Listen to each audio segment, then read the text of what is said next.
Keragaman lembaga pendidikan Islam. Keragaman pendidikan Islam secara luas mencakup pengalaman yang membentuk persepsi umum terhadap usia, gender, agama, status sosial ekonomi, jenis identitas budaya, bahasa, ras, dan berkebutuhan khusus. Dalam Islam, pendidikan berfungsi untuk membimbing dan mengarahkan manusia agar mampu mengemban amanah dari Allah. Adapun jenis lembaga pendidikan Islam, diantaranya 1. Lembaga pendidikan formal.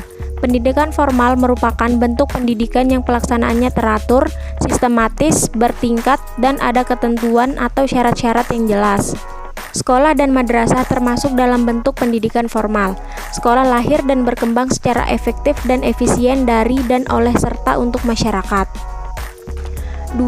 Lembaga pendidikan non-formal.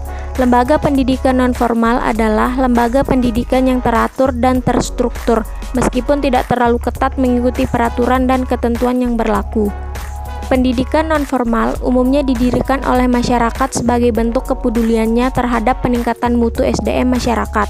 Dalam sistem pendidikan nasional, memang masyarakat diminta ikut bertanggung jawab melaksanakan program pemerintah dalam bidang pendidikan.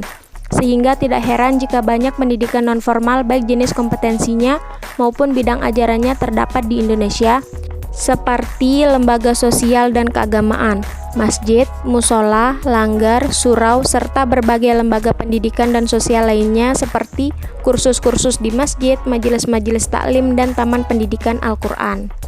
Peran lembaga pendidikan Islam. A. Merealisasikan pendidikan Islam yang didasarkan atas prinsip fikir, akidah, dan tasyri' atau sejarah yang diarahkan untuk mencapai tujuan pendidikan Islam.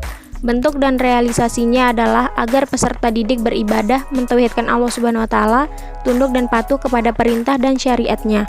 B. Memelihara fitrah anak didik sebagai insan yang mulia agar tidak menyimpang dari tujuan Allah menciptakannya.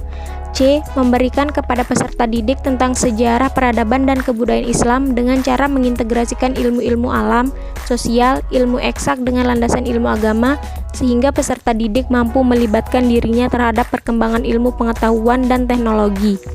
D. Membersihkan pikiran dan jiwa peserta didik dari pengaruh subjektivitas atau emosi karena pengaruh zaman yang terjadi pada dewasa ini, lebih mengarahkan pada penyimpangan fitrah manusia.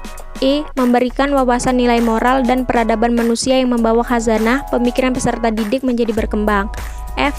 Menciptakan suasana kesatuan dan kesamaan antara peserta didik. G. Tugas mengkoordinasi dan membebani kegiatan pendidikan. H. Menyempurnakan tugas-tugas lembaga pendidikan keluarga, masjid, dan pesantren.